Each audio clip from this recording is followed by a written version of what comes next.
नमस्कार दोस्तों, आप सभी का गोलू बुद्धा चैनल में हार्दिक स्वागत है। कृपया हमारे चैनल को सब्सक्राइब करना ना भूलें, जिससे हमारा मनोबल बढ़ता है। आप देख रहे हैं फिलोवाणी, जहां हम दर्शन, अध्यात्म और चेतना के सबसे गूढ़ रहस्यों की खोज करते हैं। आज हम बात करेंगे उस आत्मज्योति की जिसने ना तो ईश्वर का दावा किया और ना ही किसी डर या चमत्कार से लोगों को आकर्षित किया, बल्कि केवल अपने अनुभव और मौन की गहराई से संपूर्ण मानवता को जागने की प्रेरणा दी।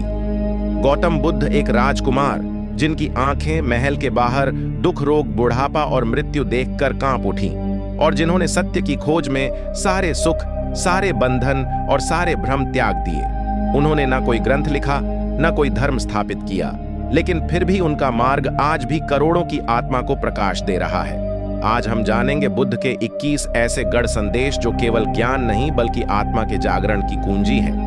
पहला संदेश, सब कुछ मन से उत्पन्न होता है। धम्मपद की पहली ही पंक्ति में बुद्ध कहते हैं, मन ही सबका अग्रणी है। मन ही सबसे पहले आता है, मन से सब बनता है। बुद्ध का यह संदेश अत्यंत गूढ़ है।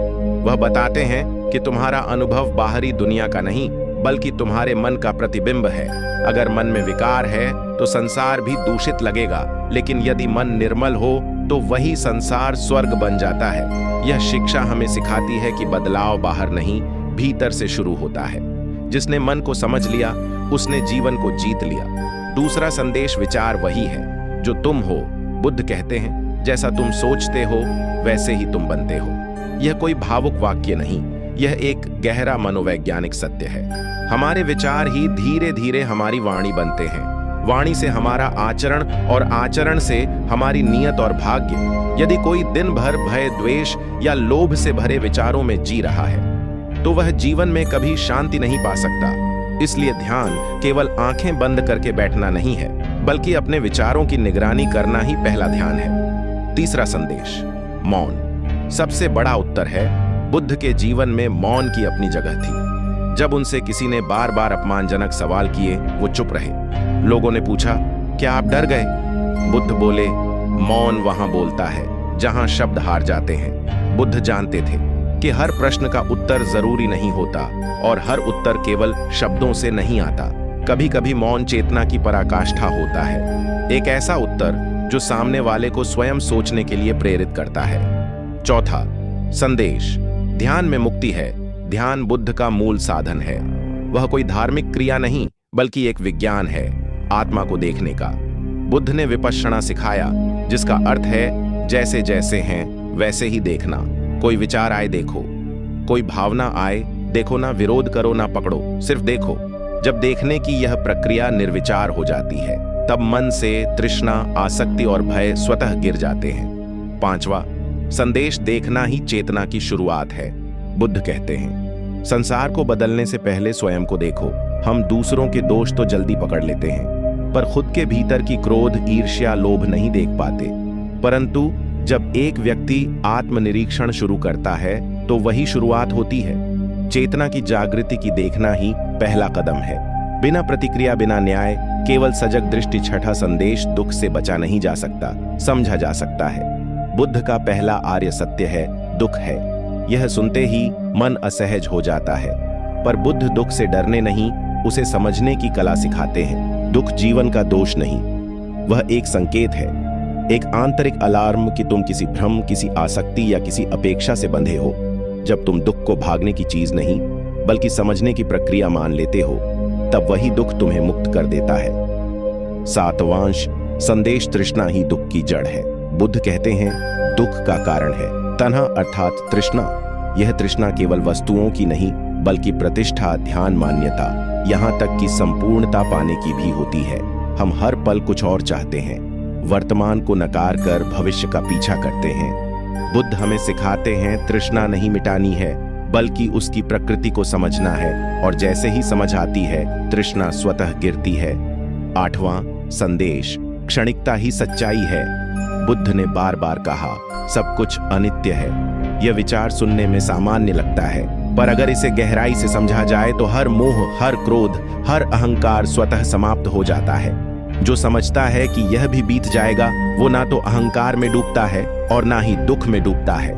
9वां संदेश, कुछ भी स्थायी नहीं, इसलिए मोह छोड़ो।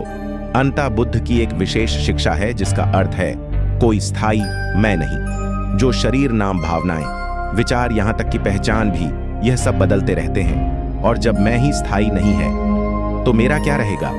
यह विचार मोह को तोड़ देता है। जो इसे समझ ले वह निर्मल, शांत और मुक्त हो जाता है। 10वां संदेश, संस्कारों का टूटना ही पुनर्जन्म है। बुद्ध के लिए पुनर्जन्म कोई दूसरी देह लेना नहीं था, बल्कि एक ही जीवन में पुराने सोच, पुराने भ्रम, पुराने प्रतिक्रियाओं से बाहर आना था। जब तुम किसी गहरे अहंकार को देखकर छोड़ देते हो, जब तुम वर्षों पुरानी नफरत को समझकर गिरा देते हो, वहीं पुनर्जन्म होता है। एक नया तुम जो सजग है, हल्का है और स्वतंत्र है। 11वां संदेश, निर्वाण कोई स्थान नहीं, एक स्थिति है। लोग पूछते हैं निर्वाण कहाँ है? बुद्ध मुस्कुराकर कहते हैं निर्वाण कोई स्वर्ग नहीं, कोई स्थान नहीं, बल्कि एक ऐसी स्थिति है जहां कुछ भी पाने की तृष्णा नहीं रहती, जब ना कोई इच्छा, ना कोई द्वेष, ना कोई पकड़, डीडच, ना कोई भय। तब मन अपनी मूल अवस्था में लौट आता है और वही है शांति का शिखर, निर्वाण। 12वां संदेश, मृत्यु के स्मरण से जीवन दिशा पाता है। बुद्ध ने कहा मरण स्मृति करो।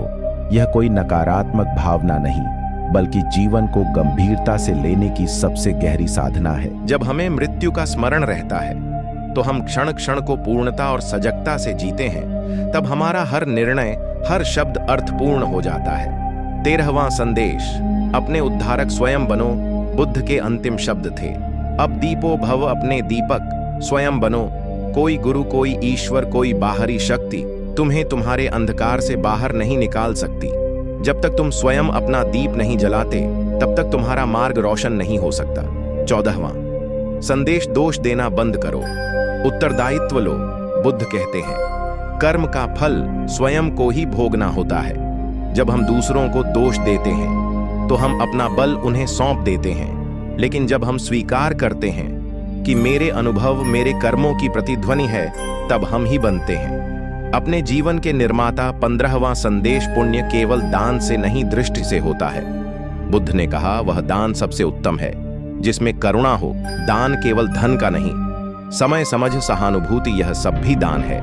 और यदि दान में घमंड हो तो वह पुण्य नहीं बनता। दृष्टि और भावना, यही दान की गुणवत्ता तय करती है। 16वां संदेश, घृणा से घृणा नहीं मिटती।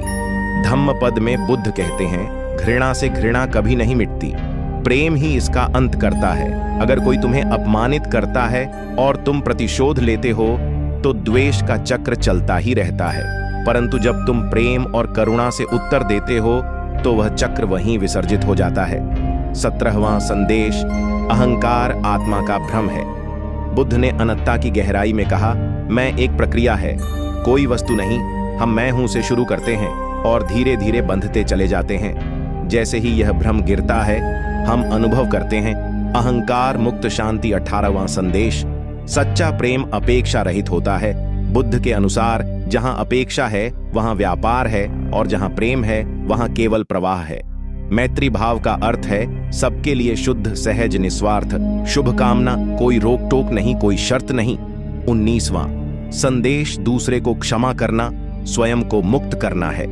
बुद्ध कहते हैं क्षमा एक उपकार नहीं, आत्म मुक्ति है। जब हम क्रोध, अपमान या घाव पकड़े रहते हैं तो हम उन्हें बार बार जीते हैं, पर जब हम क्षमा करते हैं तो हम उस भार से मुक्त हो जाते हैं। 20वां संदेश, मध्य मार्ग ही समाधान है। बुद्ध ने दोनों छोड़ देखे, राजमहल का सुख और कठोर तप का त्याग, और उन्होंने अनुभव से कहा ना अति भोग ना अतिव्रत, बल्कि संतुलन ही सच्चा साधन है। मध्य मार्ग वह है जहां दर्शन, व्यवहार और साधना तीनों समरस होते हैं। 21वां संदेश, सब कुछ नश्वर है, सजग रहो। बुद्ध के अंतिम शब्द है वधमा संखारा अपमादेन।